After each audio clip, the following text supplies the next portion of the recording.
33 questions to Gege about Satoru Gojo। जी हाँ, यही है आज की video and it's going to be amazing. लेकिन इस वीडियो को शुरू करने से पहले मैं आपको थोड़ा सा कॉन्टेक्स्ट दे देता हूं कि रिसेंटली गेगे सर से गोजो के बारे में 33 सवाल पूछे गए और गेगे सर भी इन क्वेश्चंस का बहुत ही अच्छे तरीके से हमें जवाब दिए। इनफैक्ट हमें कई बातें गोजो सातोरू के बारे में जानने को मिली। नीडलेस टू से कि ये वीडियो हर एक Gojo fans and Gojo stance के लिए बहुत ही अमेजिंग रहने वाला है, तो शेयर कर दो उन सारे लोगों के साथ। अब इतनी अच्छी वीडियो है तो देर किस बात की, चलिए शुरू करते हैं।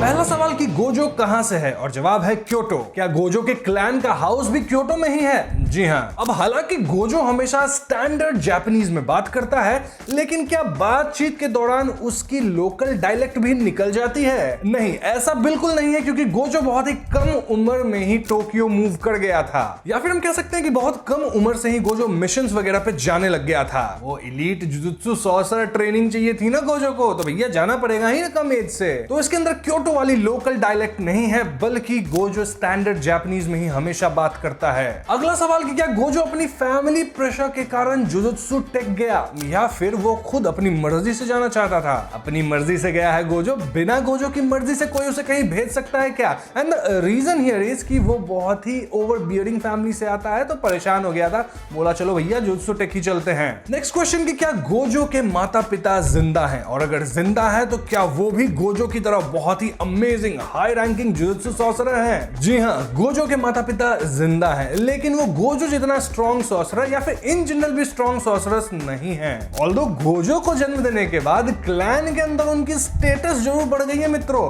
तो काम ऐसा करो कि तुम्हारे काम से तुम्हारे माँ बाप का नाम हो। अब क्योंकि गोजो के माता पिता जुजुत्सु को लेकर उतने स्ट्रॉन्ग नहीं थे, तो ऑफ कोर्स वो गोजो को ट्रेन भी नहीं कर सकते ना, और यही वजह है कि बहुत ही कम उम्र से ही गोजो को अपने पेरेंट्स से सेपरेट कर दिया गया था ट्रेनिंग वगैरह देने के लिए। नेक्स्ट क्वेश्चन, क्या गोजो ओनली चाइल्ड है? जी हाँ, Gojo is the only child of his parents. वैसे गोजो के दूसरे दूर वाले रिश्तेदार बहुत सारे हैं, यूटा भी थोड़ा बहुत रिलेटेड था बहुत दूर से। अब चैप्टर 96 के अंदर ओगामी और कुछ दूसरे सॉर्सरर्स गोजो को टाउन के अंदर वॉक करते देखे थे। याद है ना वो छोटू सा जो गोजो था अपना क्यूट सा? तो उस टाइम गोजो शहर के बीचों बीच कर क्या रहा था? वेल, गोजो अपने घर से भाग के यूं ही इधर उधर घूम रहा था, जैसे बचपन में हम करते थे ना, घर से निकल गए टल्ला मार रहे हैं, वैसा ही कुछ। नेक्स्ट क्वेश्चन इज कि जब गोजो जुजुत्सु टेक के अंदर गया तो क्या वो दुनिया से बिल्कुल डिटैच हो गया, यानी वर्ल्ड में अभी क्या चल रहा है, क्या ट्रेंडिंग है, फैशन क्या है, मतलब सब भूल गया क्या गोजो? नहीं, हमारे गोजो भैया कैसे भूल सकते हैं, इतने हैंडसम से हैं। वैसे आपको बता दूं कि जुजुत्सु टेक के अंदर जो ट्रेनिंग थी वो बहुत ही ज्यादा स्ट्रिक्ट थी, स्पेशली क्योंकि गोजो बिग 3 क्लैन मेंबर से बिलोंग करता है। लेकिन अपने गोजो तो भैया गोजो है ना,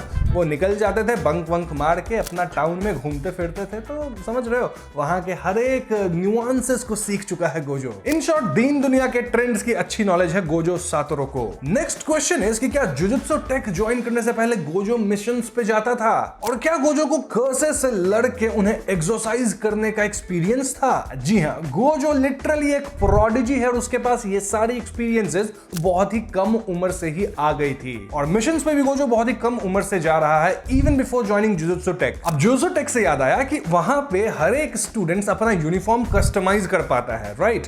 तो गोजो के क्या प्रेफरेंसेस थे अपने यूनिफॉर्म को लेके? वेल, गोजो का यूनिफॉर्म काफी सिंपल था और उसने अपने यूनिफॉर्म को बहुत ज्यादा कस्टमाइज नहीं करवाया था। वैसे गेटो की यूनिफॉर्म की बात की जाए तो ओह बॉय, वैसा कैसे सोचा भी वो यूनिफॉर्म बनवाने का? Geto was very choosy. High school के दिनों में गोजो के वॉलपेपर पे एक ग्रेवियोर आइडल थी, तो क्या उसके वॉलपेपर पे हमेशा ग्रेवियोर आइडल ही होती है? वेल, इनिशियली तो हाँ, गोजो के वॉलपेपर में थी ग्रेवियोर आइडल, लेकिन शोको को ये बहुत ही अजीब लगता था, उसे क्रीपी लगता था, जिस कारण से गोजो उसे हटा दिया।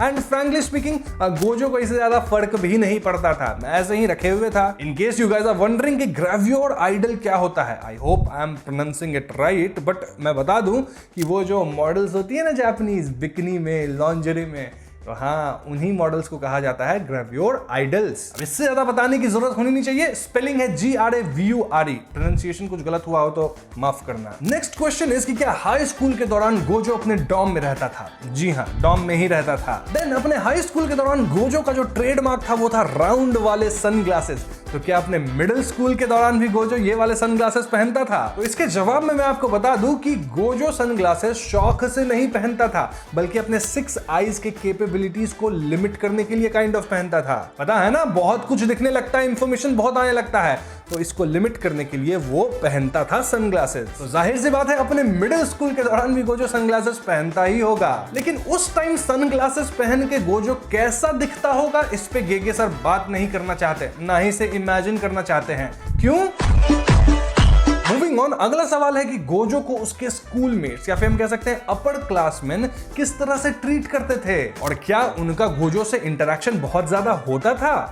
उतना ज्यादा नहीं, क्योंकि देखा जाए तो एक तो गोजो टॉप 3 क्लैन को बिलोंग करता है and then he was the strongest. Of course ऐसे लोगों से बात करने में कोई भी कतराएगा, और सेम केस गोजो के साथ था, कोई उससे ज्यादा घुलता मिलता था ही नहीं। क्या गोजो का जुजुत्सु के अंदर कोई मेंटोर है? वेल, जुजुत्सु की बेसिक्स तो गोजो अपने घर परिवार से ही सीख लिया था, तो हो सकता है वहां हो कोई मेंटोर। लेकिन जहां तक गोजो के जुजुत्सु टेक्निक की बात की जाए तो गोजो उसे खुद बार बार प्रैक्टिस करके इंप्रूव करा है। यहां जुजुत्सु टेक के अंदर उसे ऐसा कोई मेंटोर बोल के तो नहीं रहा। अगला सवाल काफी इंटरेस्टिंग है, जो कि है गोजो हर मिशन के लिए कितना चार्ज करता है और उसके पर्सनल एसेट्स कितने हैं। देखो, गोजो को हर महीने सैलरी मिलती है और हर एक मिशन पे ऐसा कोई सैलरी नहीं मिलता। वो सिर्फ मे में एक्सेप्शन है, जो कि हर काम का, हर मिशन का सैलरी लेती है, वरना सभी सॉर्सरर्स की सैलरी फिक्स्ड है। रही बात की सैलरी कितनी है, तो नंबर तो हमें कुछ नहीं दिया गया, लेकिन क्योंकि गोजो एक स्पेशल ग्रेड सॉर्सरर है तो उसकी सैलरी किसी मिनिस्टर से कम नहीं है मित्रों। इन शॉर्ट, काफी अच्छी सैलरी, जितना हम तुम सोच नहीं सकते। इसके ऊपर Satoru Gojo literally Gojo family का हेड है, तो भैया उसके सर पे बहुत ज्यादा एसेट्स है। आसान शब्दों में गोजो बहुत ही ज्यादा अमीर है। अगला सवाल, क्या गोजो कभी सोचा कि उसे जुजुत्सु सॉर्सरर बनना ही नहीं है? प्रोबेबली नहीं, गोजो कभी ऐसा नहीं सोचा। क्या वो खुद को किसी नॉन जुजुत्सु सॉर्सरर के साथ इमेजिन किया in that way? Again no, क्योंकि गोजो सेंसेई को मोस्टली ओल्डर वुमेन से अपना ध्यान रखवाना पसंद है, जो कि जुजुत्सु सॉर्सरर ही हो, आई गेस।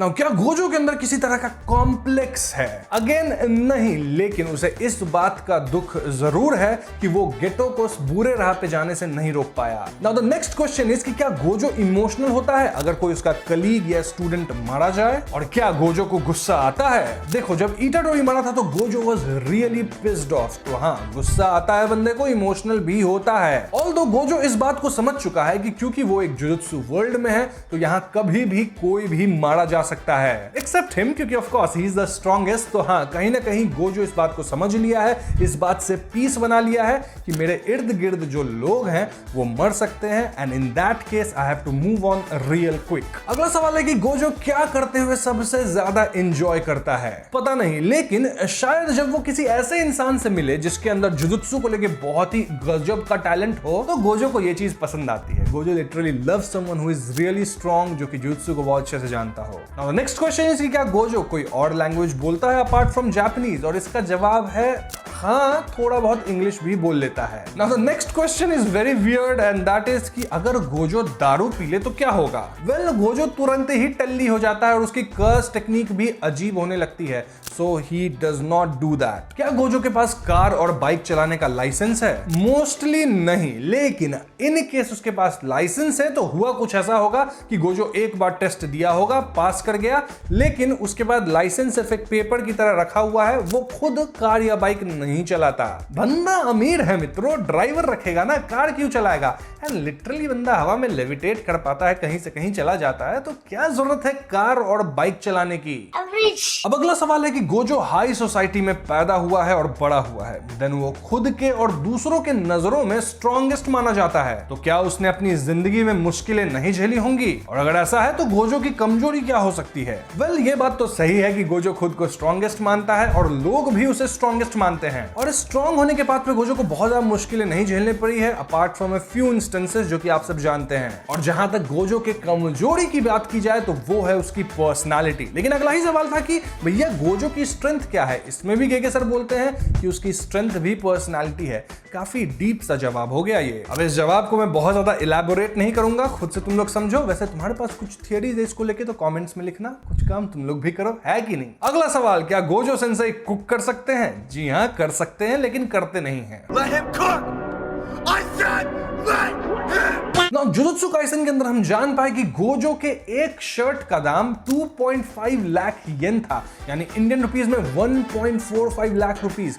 तो क्या गोजो को ऐसी एक्सपेंसिव चीजें पसंद आती है और वो क्या क्या एक्सपेंसिव चीजें खरीदते हैं, किस तरह के उनके शौक हैं और उनका फैशन सेंस क्या है, स्टाइल क्या है, कैसे कैसे ब्रांड्स पहनते हैं? वेल, इसका जवाब शायद आपको अपसेट कर दे, क्योंकि गोजो ऐसा इंसान नहीं है जो कि फैशन सेंस में या फिर होता है ना स्पेसिफिक ब्रांड में घुसने वाला इंसान हो। लेकिन गोजो ऐसा इंसान जरूर है जो कि किसी भी महंगे से स्टोर में घुस जाएगा, बिना प्राइस टैग देखे चीजों को खरीद लेगा, एंड देन कुछ देर बाद उसे पता चलेगा कि भैया ये तो इतना महंगा था, and then he will be like बाप रे इतना महंगा खरीद लिया। बट ये थॉट उसके मन में कुछ सेकंड्स ही रहेगा, क्योंकि he will repeat the same. Basically पैसा है लौंडे के पास, तो जो मन करता है खरीद लेता है, ज्यादा दिमाग नहीं लगाता। बस हम लोग पड़े हुए हैं कि भैया 1.5 लाख की शर्ट पहन लिया, क्योंकि हम लोग के पास 1.5 लाख में 150 शर्ट आ जाएंगे मिनिमम। और हाँ, पैसा है बंदे के पास, खड़ा चला है, तुम्हारी क्यों जल रही? भाई पैसा हो तो क्या कुछ नहीं हो सकता। Now, is Gojo a mountain person or a beach person? He is a beach person. Is he a dog person or a cat person? Well, देख के तो लगता है कि गोजो को कैट्स पसंद होंगे, लेकिन उसे डॉग्स ज्यादा पसंद है। ब्रेड और राइस? ब्रेड। अब यहाँ पे इंग्लिश और स्पेनिश मत बोल देना। ना अगला सवाल कि गोजो लेफ्टी है, राइटी है या फिर एम्बीडेक्स्ट्रस है, यानी कि दोनों हाथ से लिख सकता है या काम कर सकता है। देखो, जुजुत्सु काइसेन के अंदर सारे सॉर्सरर्स राइट हैंडेड ही हैं। आपको उल्टा दिख रहा होगा स्क्रीन पे, लेकिन मेरा राइट हैंड यही है। और राइट हैंडेड जेजेके के अंदर सब इसीलिए है क्योंकि गेगे सर अगर किसी को लेफ्ट हैंडेड बना दिए तो ड्रॉइंग करते वक्त उनको इस चीज का बहुत ज्यादा ध्यान रखना होगा, इसीलिए सबको राइट हैंडेड बना दो। ये सब लफड़ा लेना ही नहीं, इंक्लूडिंग गोजो सातोरो। ऑल्दो एक बात गेगे सर क्लियर करते हैं कि गोजो जिस लेवल का सॉर्सरर है, ऐसे लोग जो होते हैं वो लड़ाई में अपने बाएं हाथ से भी उतने ही अच्छे हैं जितने राइट हैंड से। तभी तो भैया इस लेवल पे पहुंचे हैं। एक हाथ दूसरे से वीक होगा तो लड़ाई में थोड़ी सी डिफरेंस आ जाएगी ना। अगला सवाल है कि क्या गेटो के गलत राह पे जाने के बाद गोजो ज्यादा डिपेंडेबल हो गया है, और अगर ऐसा है तो क्यों? वेल, इसका जवाब देते हैं कि हाँ, गोजो हो गया है डिपेंडेबल, और ऐसा इसीलिए क्योंकि गेटो के गलत राह पे जाने के बाद गोजो के अंदर कहीं ना कहीं सेंस ऑफ रिस्पॉन्सिबिलिटी आ गई है। गोजो का मानना है कि भैया उसे नेक्स्ट जनरेशन को ठीक से ट्रेनिंग देनी है, उन्हें ठीक से ग्रूम करना है ताकि वो लोग भी गेटो जैसी राह पे ना चले जाएं। एंड आई हैव टू से कि गोजो की ट्रेनिंग काम आ रही है मित्रों, क्योंकि गोजो के शिष्यों को आप देख लो, यहाँ सुकुना से लड़ रहे हैं, जिन्हें पता है कि भैया सुकुना हारेगा नहीं, फिर भी लड़े जा रहे हैं, मरे जा रहे हैं। तो हाँ, ट्रेनिंग काम आई। एक तो आज शैम्पू कर लिया है, बाल बार बार इधर से उधर नीचे ऊपर हो रहा है, प्लीज मैनेज। तो मित्रों, यही थी 33 क्वेश्चंस। काउंटर यहाँ चल रहा होगा, एंड आई होप कि आपको ये क्वेश्चन अच्छी लगी होगी। लेकिन वीडियो यहाँ पे खत्म नहीं हुई। मगर क्यों? क्योंकि हमें गोजो का रूटीन भी बताया गया है, और वो भी मैं आपके साथ शेयर करना चाहूंगा। तो गोजो 7 बजे सुबह उठता है, 7:30 तक वो जुजुत्सु टेक पहुंच जाता है। फिर सुबह 8:30 से लेकर रात के 8 बजे तक वो या तो क्लासेस लेता है, या फिर मिशंस पे जाता है, या फिर कुछ नहीं रहा तो टाइम पास करता है। फिर रात के 8 से 10 बजे तक वो जुजुत्सु के हायर अप से मिलता है। अब रात के 10 बजे से सुबह के 4 बजे तक गोजो अपनी ड्यूटीज पूरी करता है, देन अपकमिंग क्लासेस की प्रिपरेशन करता है, और अगर कुछ एडमिनिस्ट्रेटिव वर्क हो तो वो भी कंप्लीट कर लेता है। और फिर 4 बजे सुबह जाके अपने गोजो भैया सोते हैं और 7 बजे उठ जाते हैं। सिर्फ 3 घंटे की स्लीप। अपने इंटेंस वर्कलोड के कारण ही गोजो सिर्फ 3 घंटे सो पाता है, एंड यूजुअली उसका कोई भी डे ऑफ नहीं रहता। इनफैक्ट गोजो को वर्क के कारण बहुत सारे बिजनेस ट्रैवल्स भी करने पड़ते हैं मित्रों। इसके अलावा गोजो अपने हर एक स्टूडेंट्स को इंडिविजुअली ट्रेन करता है, उन्हें एडवाइस करता है, मतलब सब पे नजर है उसका। तो बहुत अच्छा काम करता है, बहुत अच्छा लड़का है गोजो। और हाँ, गोजो छोटे मोटे मिशंस में नहीं जाता, रादर उन मिशंस में जाता है जहां उसे लगता है कि भैया यहां उसका जाना जरूरी है, वरना चीजें इधर से उधर हो सकती हैं। So yes, this is a day in a life with Gojo sensei, and these are the 33 question जो कि शायद कभी आपके मन में भी आया होगा, जिसका जवाब गेगे सर दे दिए, और मैं इस वीडियो के थ्रू आप तक ये सारी इंफॉर्मेशन पहुंचा दिया। मजा आया। तो मित्रों, इस वीडियो के अंदर इतना ही। उम्मीद करता हूं आपको ये सारी इंफॉर्मेशन पसंद आई होगी। अगर नहीं पसंद आई तो कोई बात नहीं, लेकिन जो गोजो फैंस हैं उनको तो पसंद आई होगी ही ये Q&A सेशन देख के। तो हाँ, वीडियो में मजा आया है तो वीडियो को लाइक और शेयर कर देना, और अगर नहीं मजा आया है तो भी लाइक कर ही दो, क्यों डिसलाइक करोगे? दिल दुखता है मेरा। साथ ही चैनल पे नए हो तो हमें सब्सक्राइब भी करना। I will see you guys in the next one. Peace out.